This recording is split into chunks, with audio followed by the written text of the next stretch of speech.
All right, welcome everybody. This is round two tonight. Doing a doubleheader tonight. Really good live that we had on earlier. We were talking to Idaho reps about school sex scandals, whistleblowers being canceled, and that type of stuff. And now we're going to roll into a man that's running for Georgia Congressional District 1 for Congress. Why is that important? Well, we got the 2026 midterms coming up, and we need conservatives engaged and making sure that we're making the right decisions in terms of our votes. So, this is something that I've brought up many times, both in spaces and on lives. How we need conservatives engaged and not to back off, from our gains in the 2024 election.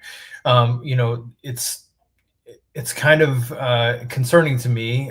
We've seen a lower voter turnout than I would like, and so that's why I've been holding spaces. I've been bringing conservative candidates forward so that you guys can see them, so that you guys can get their names out there, and so you guys can make the decisions that you want to make for the people that you want to vote for. And I know I'm not bringing any terrible candidates out here. I'm bringing people that deserve to have the platform. I'm bringing true conservatives that want to make a difference, that want to help move the country forward, and help President Trump with his agenda, the things that you voted for. And so tonight I have Brian Montgomery, who's running for Buddy Carter's seats in Georgia. He's a veteran and American First candidate. I've talked to him personally, and I think you will like him. So without further ado, I'm going to bring to the stage Brian Montgomery. Welcome to the stage, sir. How you doing? What's up, Jay? How you doing this evening? Good. So happy to have you tonight. Was happy to meet you, and you were recommended to me. I didn't know a whole lot about you, but you were recommended to me by a friend that I've served with in the Army, somebody who I place a great amount of trust in. And he said, you need to hear from this guy. You need to talk to him. And I did, and I liked what I heard from you. And so I appreciate you coming here tonight. I appreciate you trusting in me to come on my live platform, because this is something that's new to you. I know that because your X handle is fairly new. But the thing is so when I started X, I noticed that I was getting canceled on other platforms, right? I would post things or whatever, and even my mom would say, hey, I saw your post, but it was like 2 weeks later, right?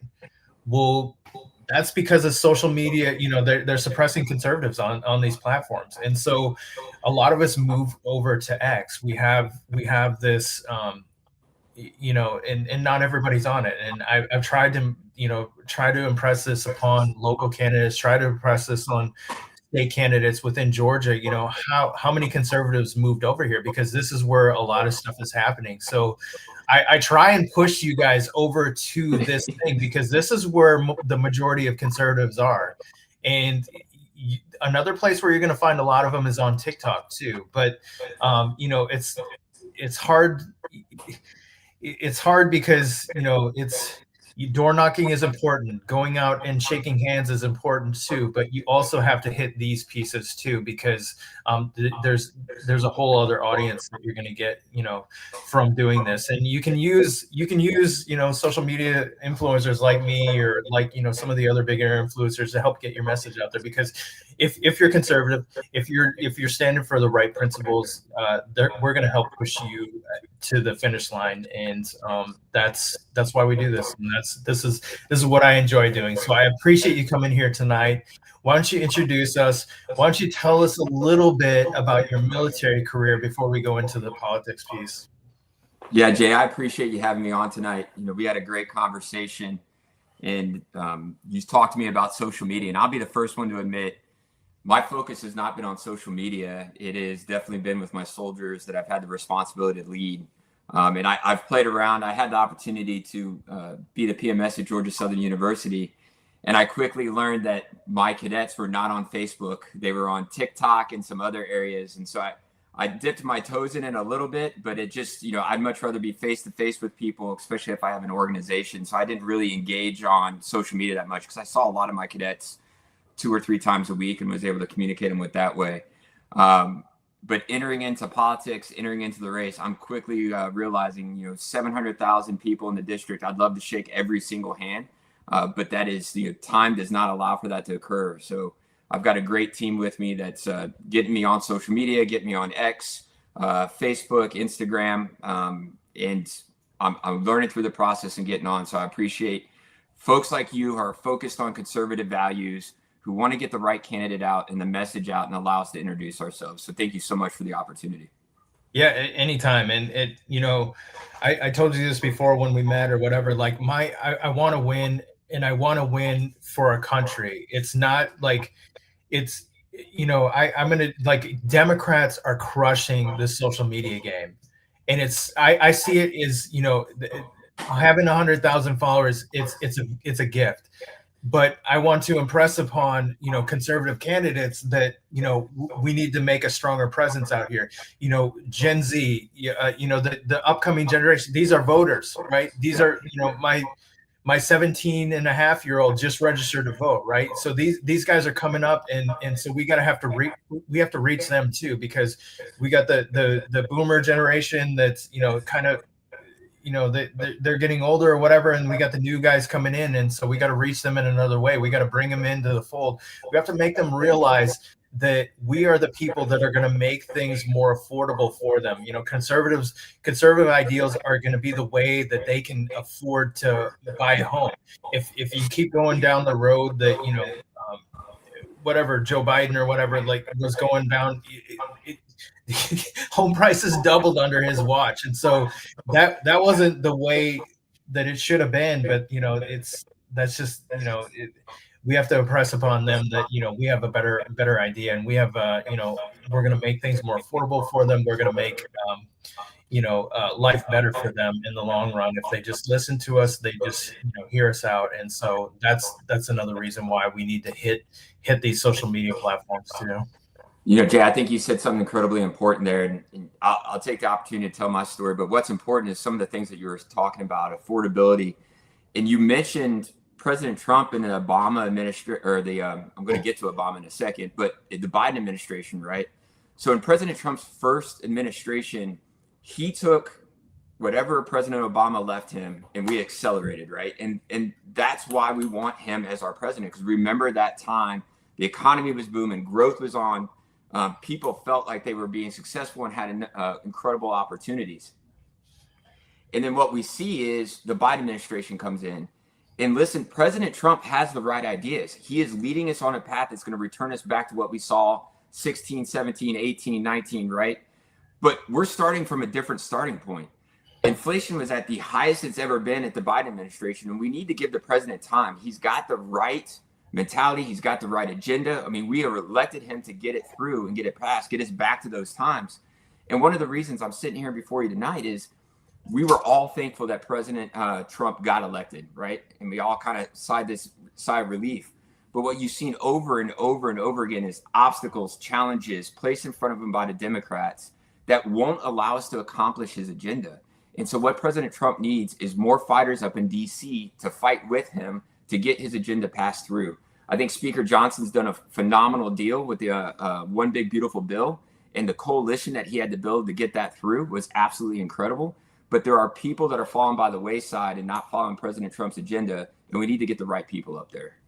So you fired me up right from the get-go, Jay. I don't know if that was your intent, but I'm ready to go. No, perfect. It's, like I said, I'm I'm as far right as they come. So I'm with you. So talk to us about your military career. Let's get into that a little bit so people can understand who you are, where you come from, and then we'll go into what led you to run. Yeah, absolutely. So what led me to run? If you would have asked me 7 months ago, Jay, if I'd be talking to you tonight as a congressional candidate, that answer probably would have been no. It wasn't on my 2025 bingo card, at the start of the year. But my entire life has been about a life of service. And that's the story that I want to tell. My life didn't start out so, perfect. Everybody thinks that life is this perfect step ladder that goes up and, success just looks like this straight line arrow. And it's not that way. I was born in Indianapolis, Indiana. To an incredible set of parents, but they were very young, and unfortunately that didn't work out. And so my mom and I moved to my great-grandparents' farm, which is one of the reasons I have such a strong support of our agriculture community and farmers, because I know the work ethic, the faith, the community that it exists in our agricultural community. But living with my great-grandparents on the farm, it gave my mom the strength to go out and become a respiratory therapist. And that's where she met my dad, who ended up adopting me. And my dad used the Air Force to help pay for his medical school. And so we lived in Minot, North Dakota. We've lived in Pensacola, Florida. And then we settled in Atlanta. And the reason why I start with that story is some of that background. When I grew up in Atlanta, I played baseball. That's all I wanted to do. Multiple teams during the summer and the fall. And I had dreams of playing baseball in college. And I got an invitation, not scholarships, but to walk on at Indiana University. I went up to a camp at one of the family reunions that we were going to, and I stopped by the baseball camp, and I caught the coach's eye, and brought my parents in and said, "Hey, look, he's got incredible skills. I don't have any scholarships left, but I'd love for him to come up and play." So I think everything's looking great, except I injured my arm my senior year, and I couldn't play baseball. But because Indiana was the only school that I applied to, that's where I went to school. And it turns out that when you go to college, they actually expect you to attend classes and learn something. And I missed that part of the memo or in the pamphlets that they send out. And I had to learn that the tough way. And the first time grades came out, I realized it just wasn't my time. So I'm a college dropout. My first time getting out of the house wasn't successful. I had a little bit of a false start. And so I came back home to Atlanta, and I spent about a year working as a mall security guard. So Paul Bart, Mall Cop is, that's a movie that hits me right here. And waiting tables. And I think waiting tables is such a critical thing that, an experience that everybody should experience, because it really makes you develop communication skills, talking to people, reading people what they need.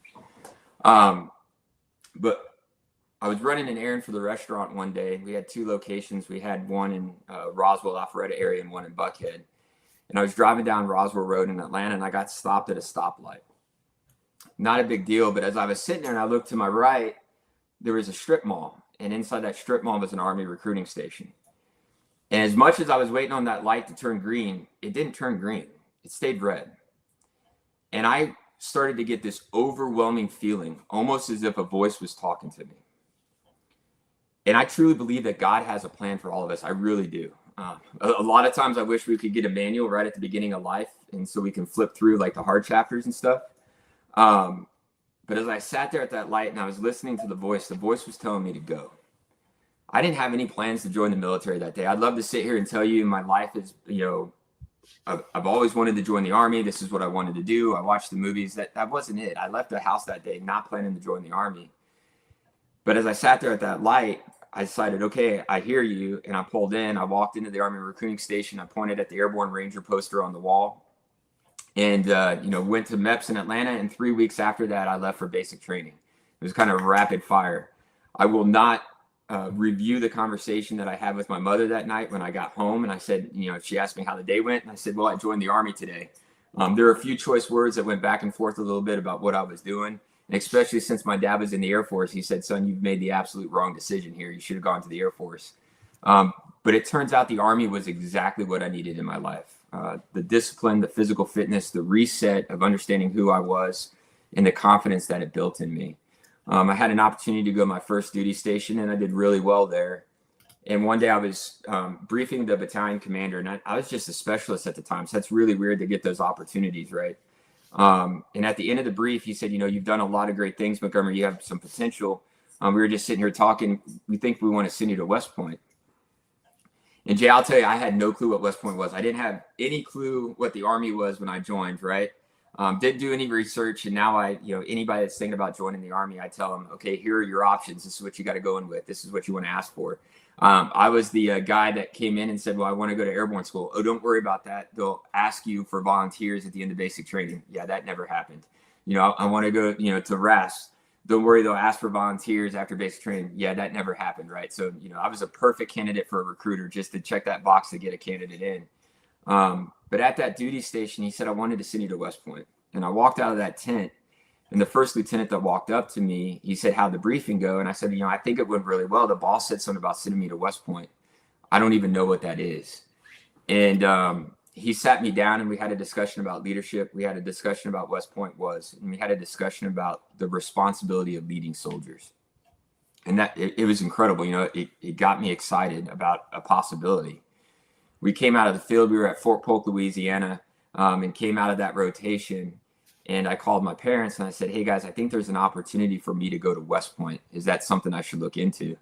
And my dad just kind of laughed and he said, Brian, of all the things that you have brought to me, all the crazy ideas you've had, this is one that I can actually get behind. And so we applied. I got accepted to West Point. I had to go to the United States Military Academy preparatory school for a year. It's a 1-year school that helps transition enlisted soldiers to get ready for the academic rigor of West Point.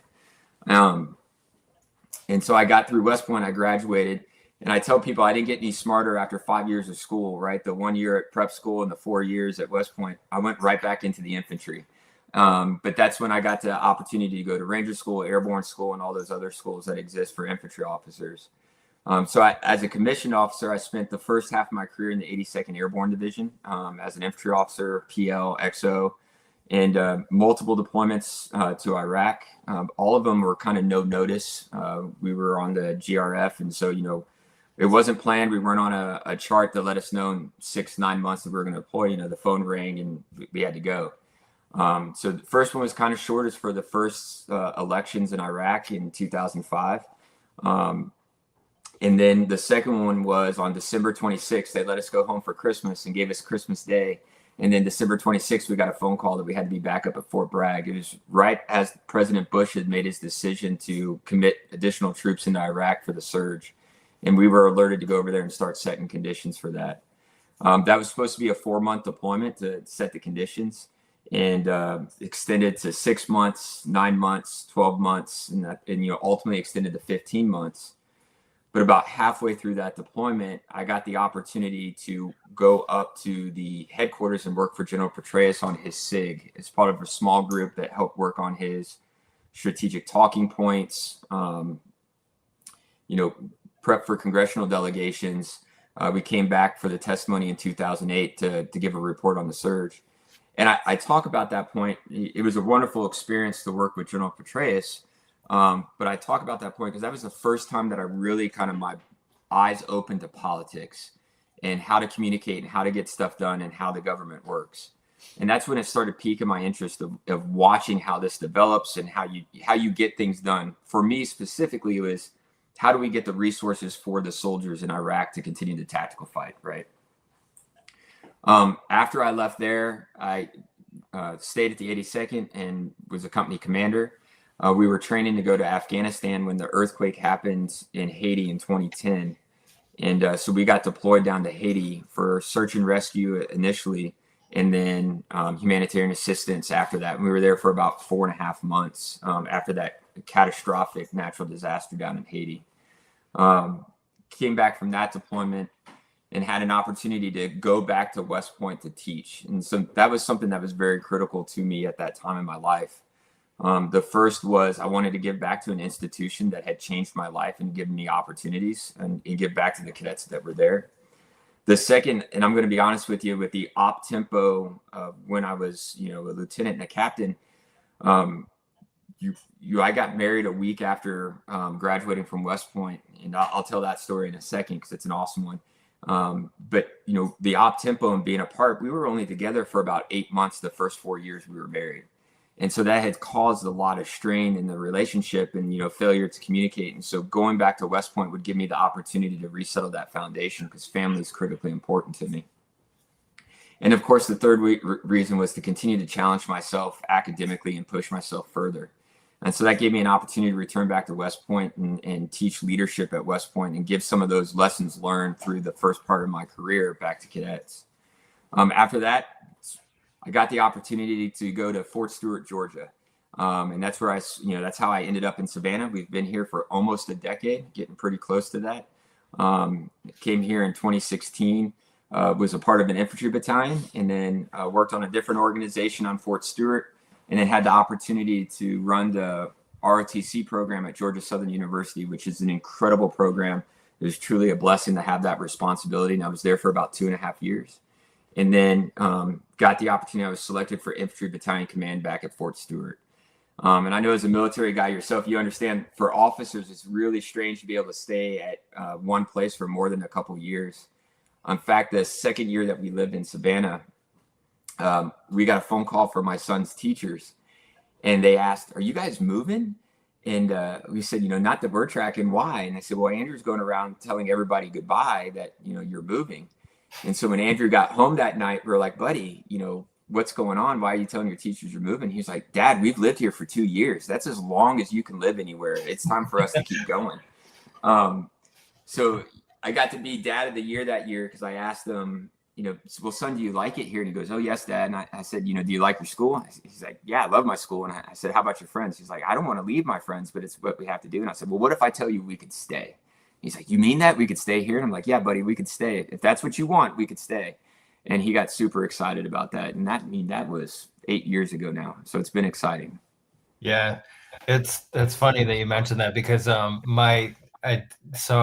the past 6 years or so, I've been raising my boys by myself, and when we were here or whatever, the military life is all they knew. We lived in Clarksville, we lived in Fort Eustis, we lived at Lewis, we were in Germany, they were in Florida.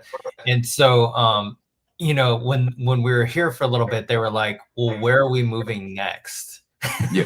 And I was like, "No, man, we're not going anywhere. Like I'm retiring here. Like that's it. Like this is where you get to stay or whatever." And I promised them that they could graduate high school here, and so they did. And so yeah, that's that it's funny that you mentioned that because that's a lot of that is this similar to me too.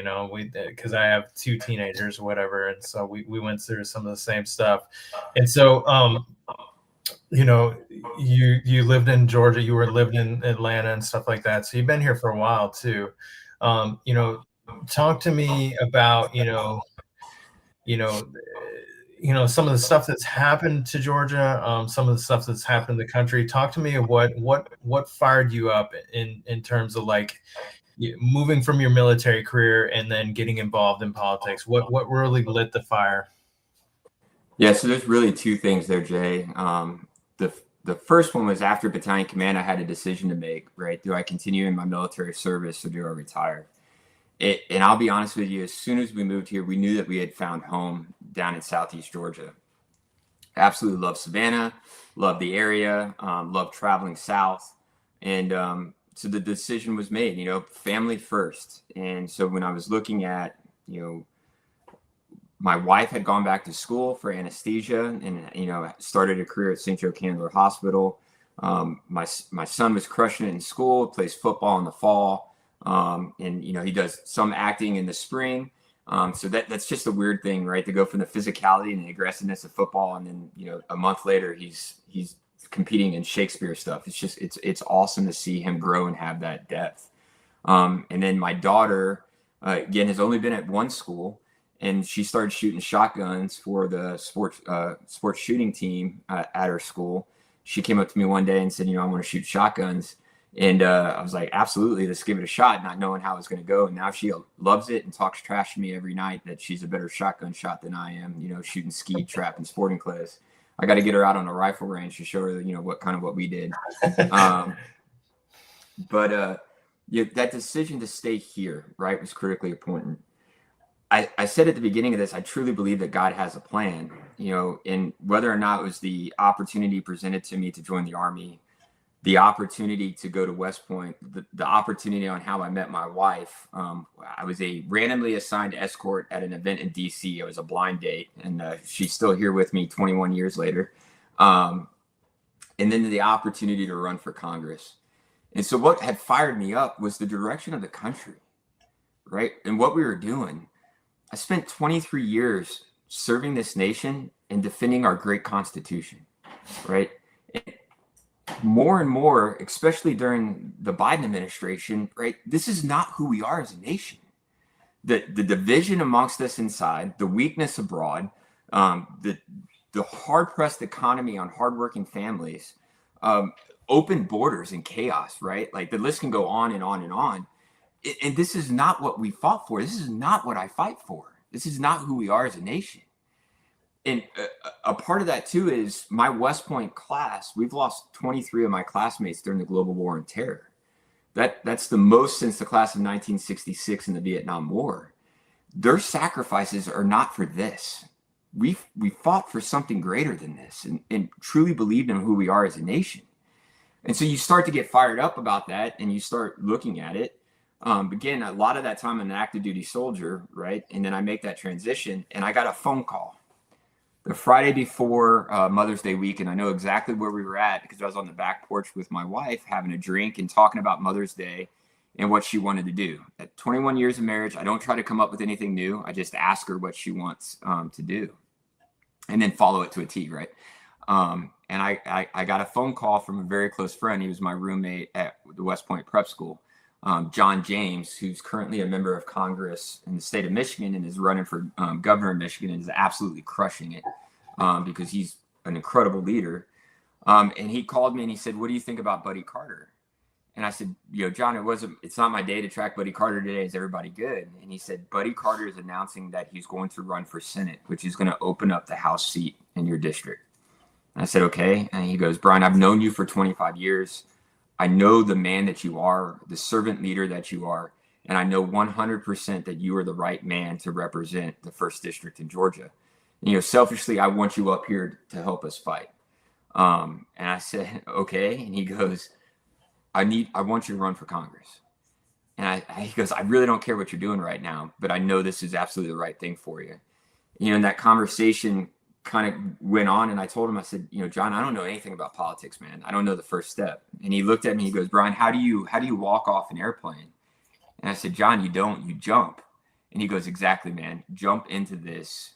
All the things that we've talked about, everything that I know you are, you need to start executing on that. I got off the phone with John and I looked at Carrie and she was like, what did John want? I said, Carrie, John wants me to run for Congress.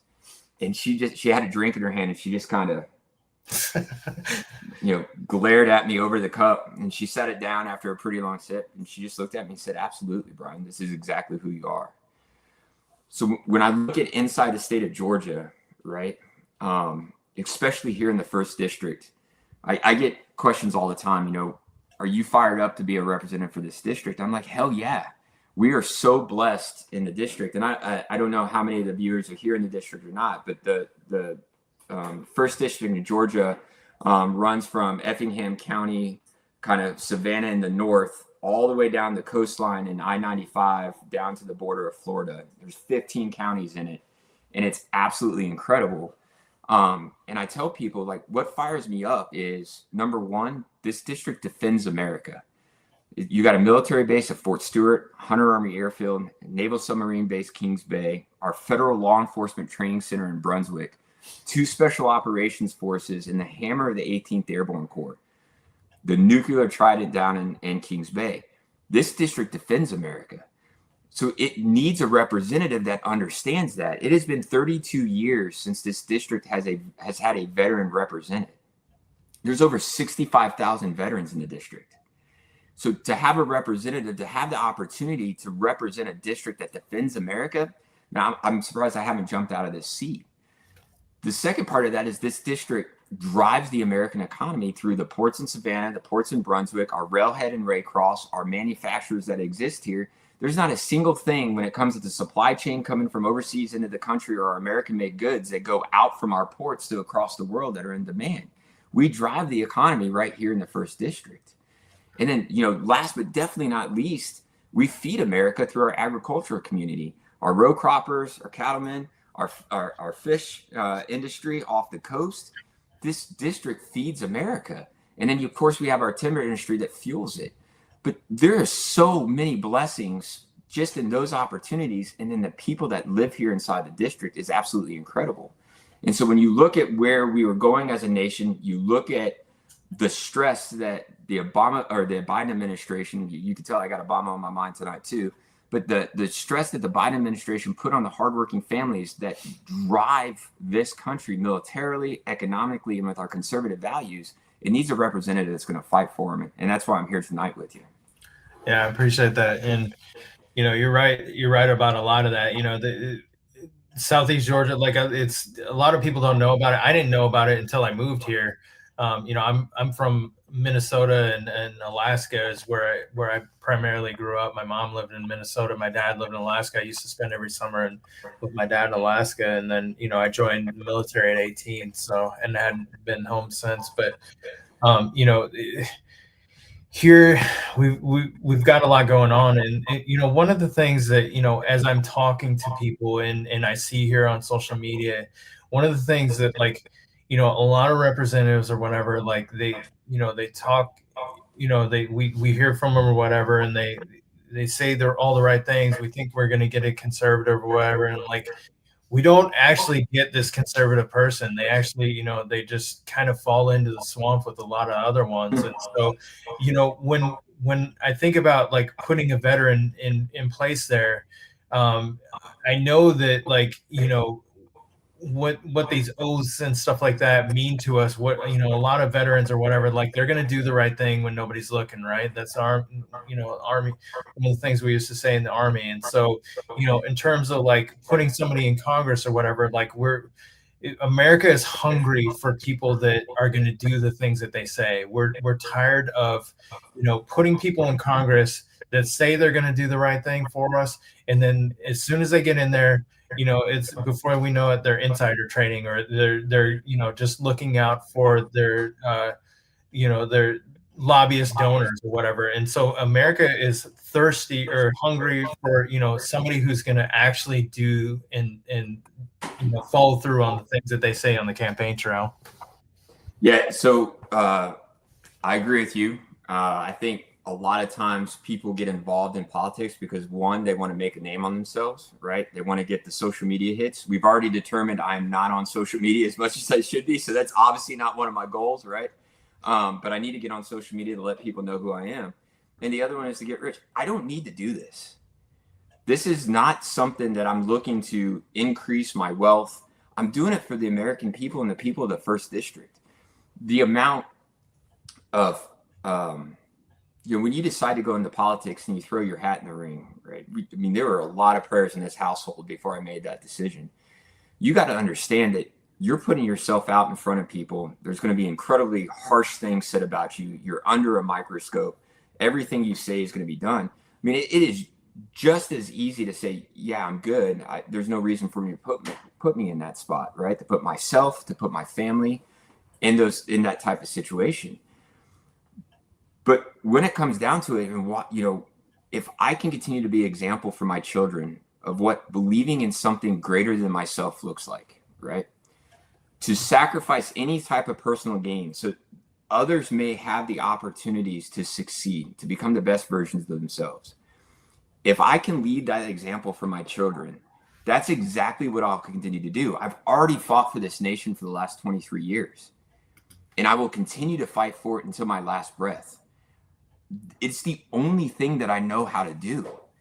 And I think a lot of times, when you look at politics, one of the most important things, and I was talking to the team about this earlier today, I can go back to the times where I was in command in a leadership position, right? And I would always make it a priority to go down and speak with soldiers, right? To make sure I understood what was going on the ground level. In those times in my career where I didn't have that opportunity, or I couldn't prioritize that the way I wanted to, I could see the entire organization start on a downward trend, right? Because as the leader of the organization, if the people know you, then they trust you, and they know whatever hard decision you're going to make, it is going to be in their best interest. But if you don't have that connection with those people that you're responsible for, and they don't know who you are, then that's when it starts to sway and people start saying things about you, right? And the rumors start.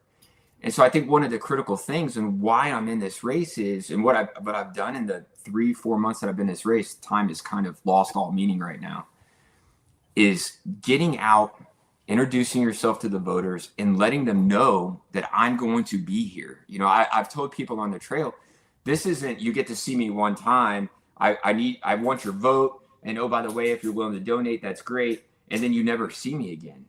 I will be down here constantly. And I think that's one of the things that's been lost is we elect people that then go to DC and never come back down to the district.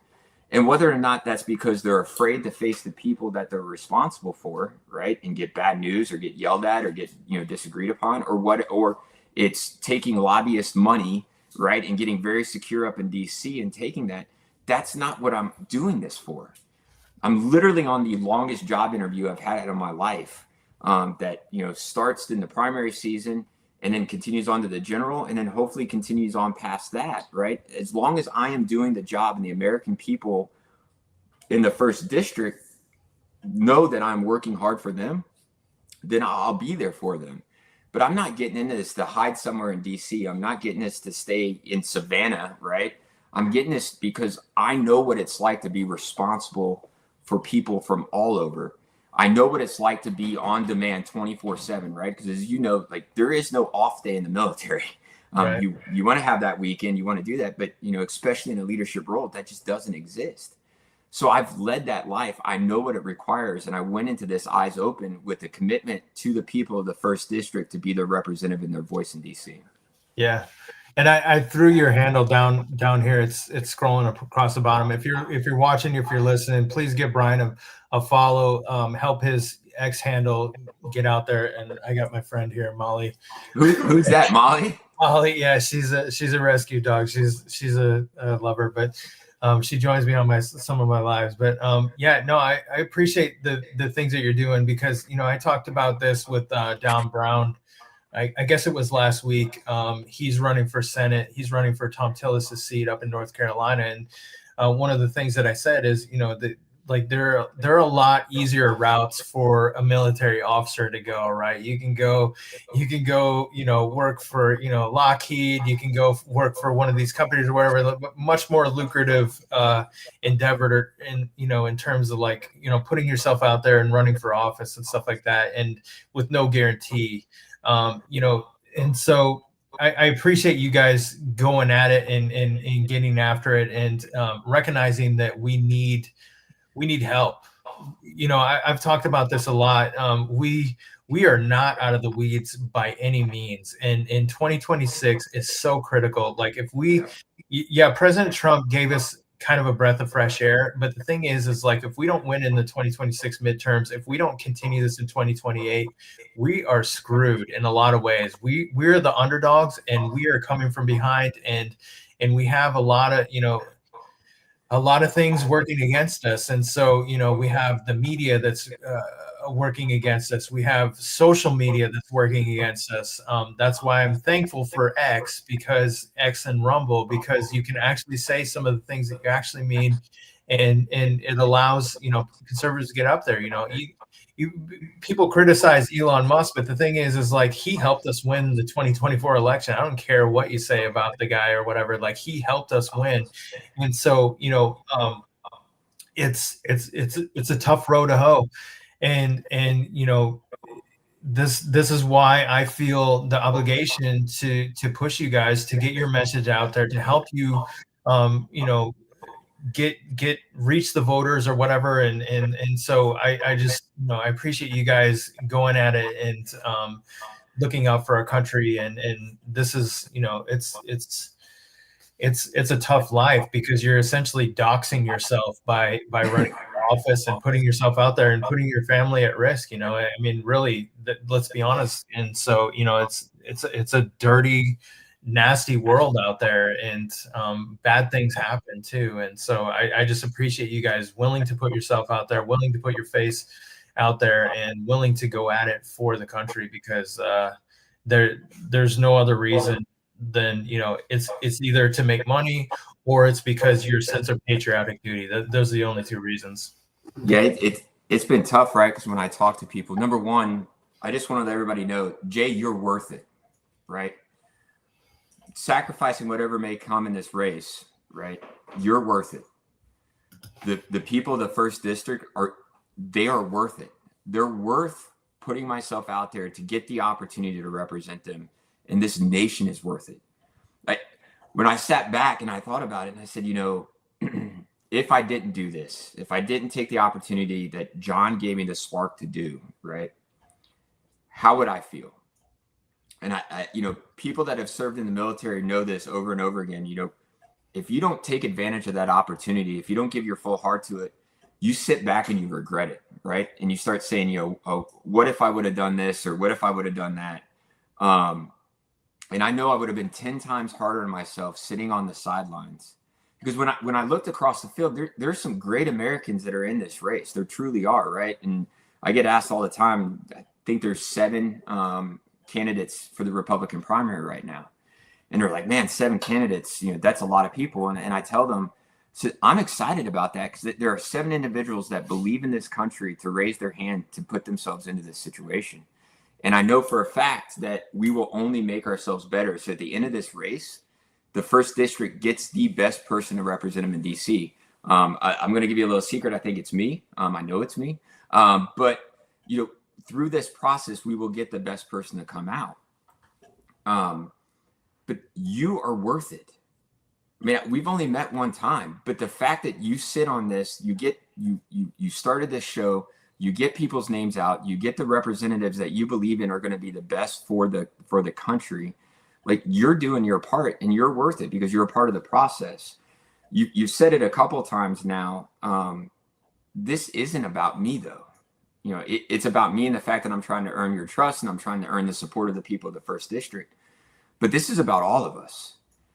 This is about every single person in the first district. And having the opportunity to represent that, right, is incredibly important. But throughout my career, my focus hasn't been on the here and the now. The focus has been getting that next group ready, that next generation of leaders ready to fall into place after me, right? Whether it was teaching at West Point, having the opportunity to run the ROTC program at Georgia Southern University, I have been focused on that next generation to make sure that they're ready to go. And a part of this campaign is getting the young people excited to be a part of this process. Because, you know, what we've seen is when we lose focus on it, when we don't have the right people involved and we don't communicate about it, the amount of sacrifice that has gone into this country to get us to where we're at right now, right? The most powerful nation on earth can be gone like this if we don't prep it for the next generation. And I'm not in this to be in this 30, 40 years. You know, I'm in this to get the country back on the right track and then hand it off to the next generation so they can continue to move us forward. And so when you're looking at everything that's going on, the opportunity to do this, that decision to get in this race, it's truly not about me. It's about us in the district. It's about us as the state. It's about us as the country, and getting that next generation ready to come in and take the reins from us.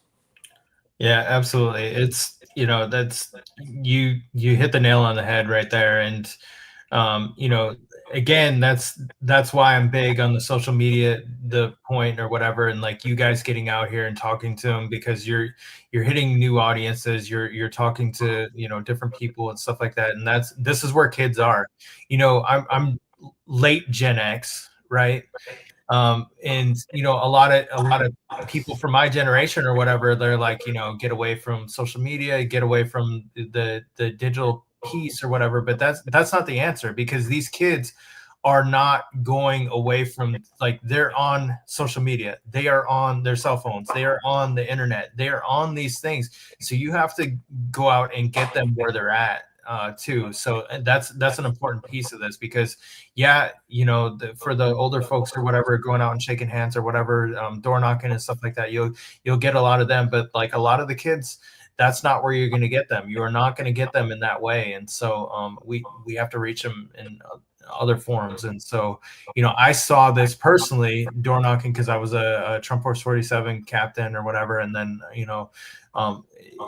door knocking in around my local area or whatever. And a lot of these kids, they're nowhere to be found or whatever. You can meet the parents and stuff like that. But like the kids, you got to reach them in a different way. And so that's why I try and impress upon you guys about the importance of social media, and not to be afraid of other platforms like TikTok. Conservatives are so afraid of TikTok. I'm telling you right now, there are fantastic conservatives on TikTok. TikTok is actually pretty fun for me. It's one of the biggest places that I post. I actually get better impressions sometimes on my TikTok than I do on my huge X account. So, but the thing is like, not to be afraid to go out and use these platforms, and to just that's where some of these kids are, and they're going to be voters. They're gonna help us win. So that's where we have to reach them, and we got to let them know that we have a better plan. Yeah, throughout conversations, I've been approached in the younger generation just doesn't know how to get involved, right? Like, I want to be a part of the process. How do I get involved? And I think that's where Charlie Kirk had done such an incredible job of inspiring and getting people moving in the direction to be involved in it. And the tragic loss of Charlie through his murder was incredible, but at the same time too, that has sparked just this enormous fire in our younger generation, because they appreciated what Charlie was trying to do and who he was, and now they're just jumping off of that, right, and continuing that progress. And I think we as candidates, we need to capture that in order to coach, teach, guide, mentor them through this process, and how you can be a part of this, how you can have an impact, and how you can shape the nation going forward. And it's just so critical. And I think you've told me to get on social media at least 40 times now tonight. And so the message is received. Yeah, well, Democrats are killing it on social media. I just, you guys, like, and the other piece is Democrats are willing to pay their social media influencers and stuff like that. They're willing to put their money where their mouth is.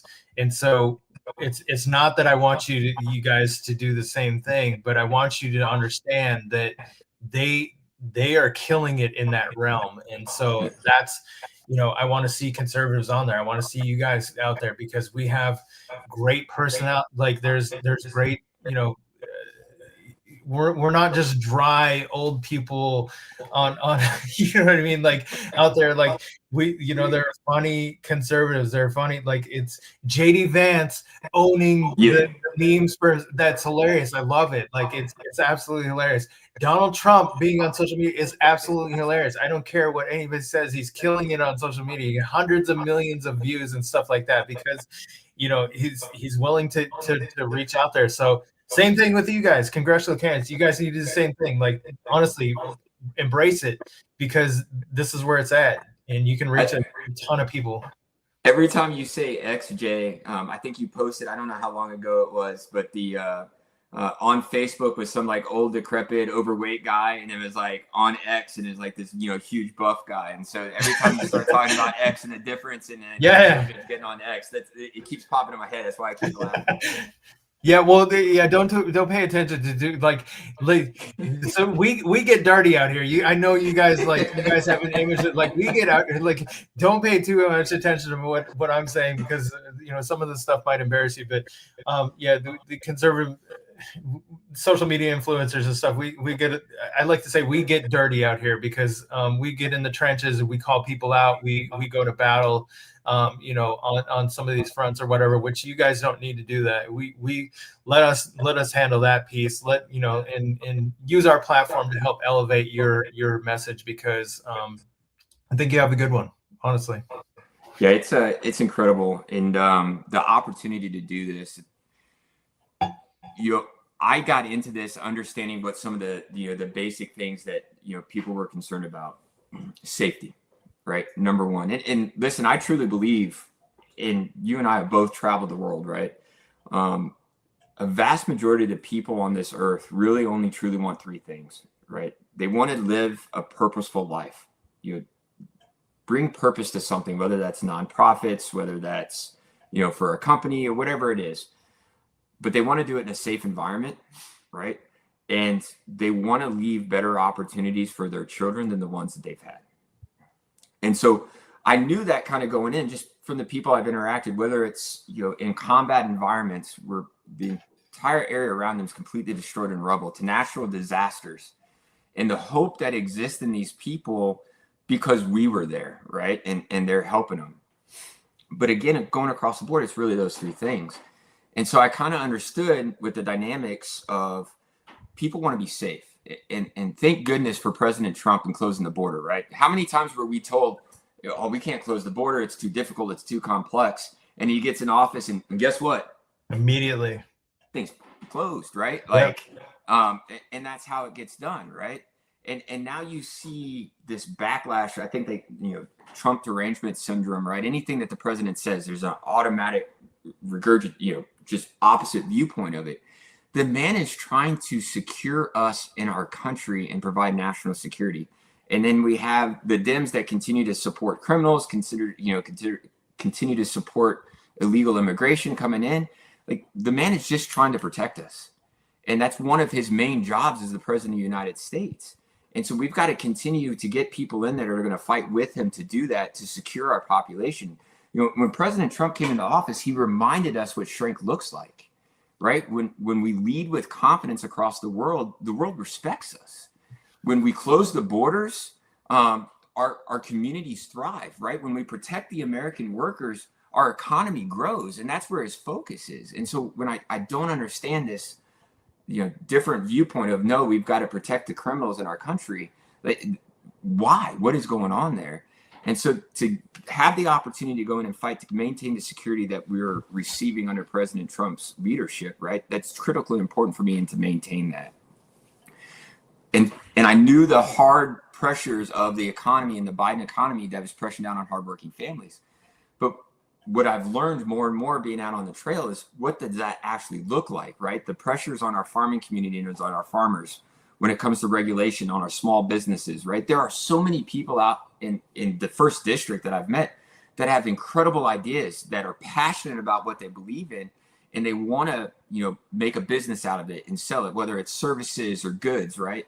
But we've put so many obstacles in their face, the government has, that prevents them from following through with that dreams. We don't create growth that way. And I think with the president coming in and trying to remove those regulations to spur that growth in the country, he needs a fighter up there to keep doing that. Yeah. So those type of things are incredible. I mean, security and growth is absolutely incredible, because that then turns into affordability for all the hardworking Americans in this country. Right. Yeah, you're right. And it's just it was really tough under Biden, and it happens so fast too. This is what I don't think people talk enough about this, and I bring it up often, but like, they really halved your dollar, right? Home prices doubled. Grocery prices doubled, but really, what does that mean? It means your dollar is worth half as much. That's the better way to put it. It's not that your home price doubled. It didn't double. Your home price stayed about the same, really, but your dollar was cut in half. Really, your buying power was cut in half. That's the better way to look at it. And to how fast it happened was just, I don't think people talking about that enough. But the other piece is like, in terms of, like, solving the problem, where do we go from here? Supporting President Trump. It's Congress and especially the Senate. Like, Congress is one frustration. The Senate is a completely another frustration. We send these people there, and we expect them to help President Trump along the way, because we elected President Trump. He got the popular vote, right? He got all these, Georgia especially. Georgia's a red state. We want to see this agenda push forward, and to see people wishy-washy on these things, and just it's really frustrating from the user standpoint, because a lot of people are ready to move. They have political fatigue, right? A lot of people put in a lot of effort last year, and then they wanted some help, some relief and stuff like that, and it seems like President Trump is not getting the help that he needs to make these things happen. Yeah, and we need to give the president more time, right? I think at the beginning of this thing, I talked about what he did with the economy after President Obama, right? But he started off in a worse condition that President Biden left him. And so it's going to take longer to get things reset. We can lose it quickly, and it's always harder, right? I'm sure you know this, like when you stop working out, it's harder to get back working out, right? Like, when you start losing that momentum, and you're feeling that pressure, it's always harder to get back into the right spot. And I think we need to give President Trump, by getting fighters up there at the midterms, because listen, if we don't get out to vote in 26, if we don't have candidates that light fires under people to get out and be a part of the process, his agenda's done. Like, hard stop. Everything that we worked hard about. And you and I know this, right? When we train for combat, we train hard to be able to get to the objective, but the objective is not the end state, right? Getting the president elected was not the end state. Once you get to the objective, that's when the hard work starts. That's when you have to fight the enemy. That's when you have to go toe to toe with the enemy and destroy them. And so I can understand we worked our tails off to get the president back in office, but that's the day the work started. And we need to continue to push through that and win. And I believe President Trump's mindset is exactly there. That man, that he works nonstop for us, but he needs those people behind him to have that same mindset that say, hey, sir, we got, the American people elected you, and now you need the fighters with you to continue to fight through the objective, right? And that's the mindset that I'm trying to bring to this is, but you've got to have the right candidate that's doing it for the right reasons, not just because there's an expectation that he follows in footsteps, right? But is there for the right reasons to do this for the people, and are going to engage with them and go up there and fight with President Trump. Yeah.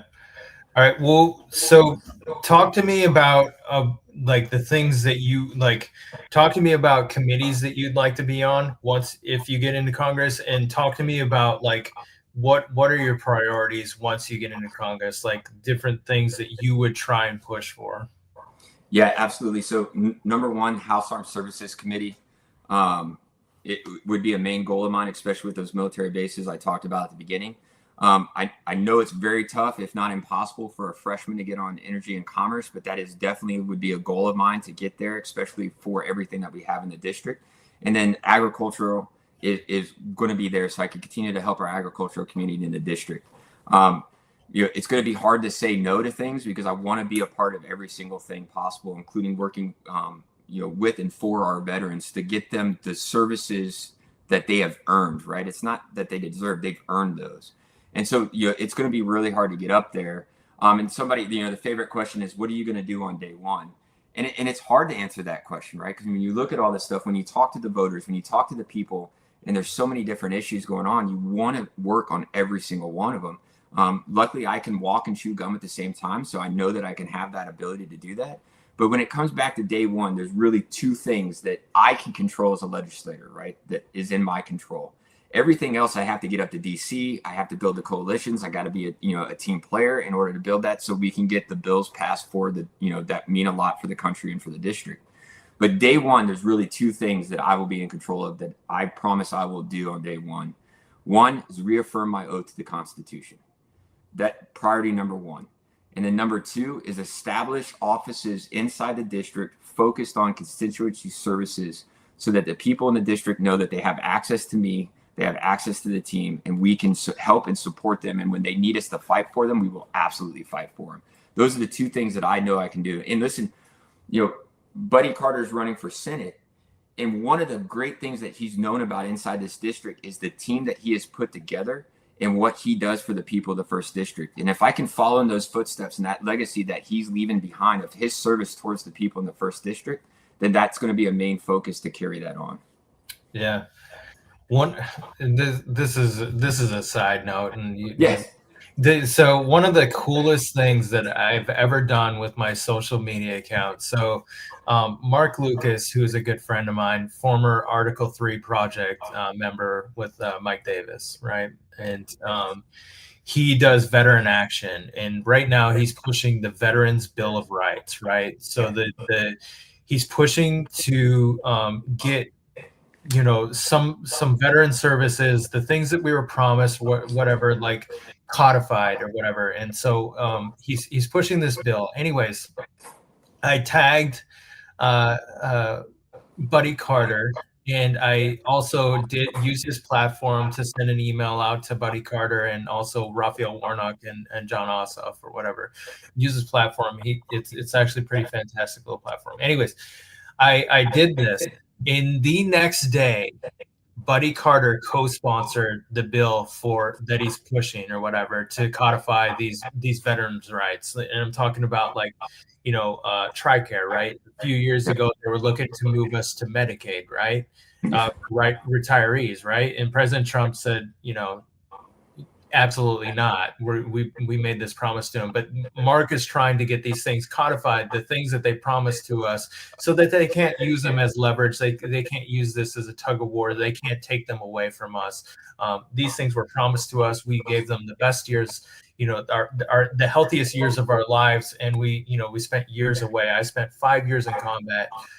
My oldest son spent he had four deployments where dad was away. And so, a lot of sacrifice there. And so, there were certain things that were promised to me. And so I shouldn't have to worry about that, after the fact. You promised this to me my entire career. And now it shouldn't be, a tug of war on whether you can give me this benefit that you promised me my entire career. Yeah. And listen, it's not because we do it because we expect all these things at the backside, right? We're able to do the things that we do because we know that we're going to be taken care of on the backside, right? We put ourselves in more dangerous situations. We drive our bodies beyond their limits because we know that we're going to be taken care of, right? Just like in any organization, I used to tell my medics, you are the most important person to me right now because all these other guys, they will only go and do the things that we need to do because they know that you are here and that in their worst moments, you are well trained to be there for them, right? At the same level for veteran services, we do this not because we expect them on the backside. We put our bodies and our minds and everything into what's in front of us to defend the Constitution and the nation because we know no matter what happens, we're going to be taken care of. And that promise needs to be kept. Yeah, absolutely. Yeah. And like I said, I share that with you because for me, that was a very cool thing. You can do real things with social media. It's not just internet or whatever. You're not just out here shit posting or whatever, you can do real things with it. And it's not just huge accounts that can do things with it too. So that was a cool moment because when Mark posted the next day that he co-sponsored that bill, I was like, that's badass. Like, I don't know. Walking a little bit taller, you kind of like, yeah, no, that's awesome. Like 100%, like home run right there for sure. Like if you can do something, get your rep to sponsor something with a freaking social media tag. Like, absolutely, that's freaking awesome. So, well, sir, I've had you for about an hour. I know it's getting late for you and you're super busy, dude. So I just want to be respectful of your time and, give you an opportunity to kind of close it up and say any last things that you wanted to say. I'm here as long as you want to stay, but, kind of give you your closing pitch if you want to. Yeah, Jay, I'll kind of tell you like I tell everybody else, this isn't a one-time gig, like I hope you'll have me back often. I can give you updates on what we're up to, and then when we win the election and I'm up there as the representative representing the first district, know that last night I was having a conversation with somebody and they said, you're the guy. And I said, I appreciate that confidence. And I said, but when you say that, I need you to understand that you're now coming on the team Montgomery, right? You're coming onto this team, and I can't be everything, everybody, everywhere at the same time. I wish I could. And maybe when I get on social media, full time, I'll understand everything that's going on in the district. But I said, I appreciate your support, but you're coming onto a team. And what I ask you to do is keep me aware of what's going on, right? When there are those key events that, I need to be at, I need to know about them. Come up on the net, let me know. Whether you send the hashtag and you include me on the post to get my attention and come in. But that's what I need help from. And that's what I'm learning from you and your experiences, that you've had that opportunity to have that action come in and come to fulfillment, right? And that's incredible. But that's because you're a part of the process. And that's what we need in this district. When I say it's not about me, it's about us. That's that team going forward. And I want to be that representative for the people of the first district. There's really nowhere else to say than, if you're in the district, I look forward to meeting you soon. I want to earn your trust, right? I want you to get to know me, because I think it's critically important for that the representative that you're sending up there, and you have full confidence that when you send me up there, that I'm going to fight for you. So I really hope everybody has a great night. My website is www.brianmontgomery.org. I ask you to go visit it. And then in there are the social media links that you can hit the handle at Vote Montgomery on X, and then on Facebook, on Instagram, and it sounds like TikTok's in the future. I'm kind of side-eyeing my team right now to make sure that they're listening, so they jump on that. But I appreciate the opportunity that you've given me to come on and introduce myself. Yeah, I appreciate you coming here tonight and spending time with us.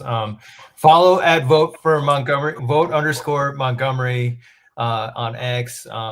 We got like just under 800 people watching us right now. So yeah, follow him on there. Help get his message out there. It only helps us to have more conservative candidates out there. One of the things is, that I see within you all is a lot of you have really great ideas, and we only get one of you at the end of all this. One of you is going to come to the finish line. But the thing is like, you guys have great ideas that are going to make the one person the best version of what we can get. And so I appreciate everybody. Like I want to have a strong, a conservative, pool to pull from, and then we pull the strongest one out of that pool. That's ideally what we want to do. And we don't want to have somebody out there that's just ordained or whatever, like before all this happens or whatever. Like, we want to get the conservative person, the fighter that's going to go out there and look out for our values, the things that we want to get done, and to help support President Trump, because he is the person we voted for. And so that's what we want to get done. So I appreciate you coming in here tonight. I appreciate your service. Thank you so much. And then, thank you for doing what you do, because this is not easy, and you're a busy dude, and I know that's a heavy strain on you. So thank you for what you're doing. I appreciate you, Jay. Thank you. All right, brother. Have a good night. Appreciate you. All right. Have a great night. Bye.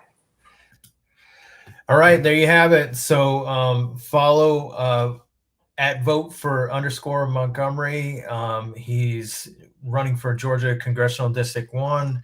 Obviously, you heard from him, a solid veteran candidate, America First candidate, somebody who's really looking out for the people. And, follow him on social media, help him elevate his platform, help him, get out there, and that way people can decide, who they want to vote for, and, get the best conservative candidate in there. So I appreciate you guys watching tonight. Please repost the stream. We've got just under 800 people in here watching right now. So I appreciate you guys hanging out with us. Comments. I thank you for hanging out with us, and thank you for the ones that reposted already. Appreciate you all, and you guys have a good night. Thank you.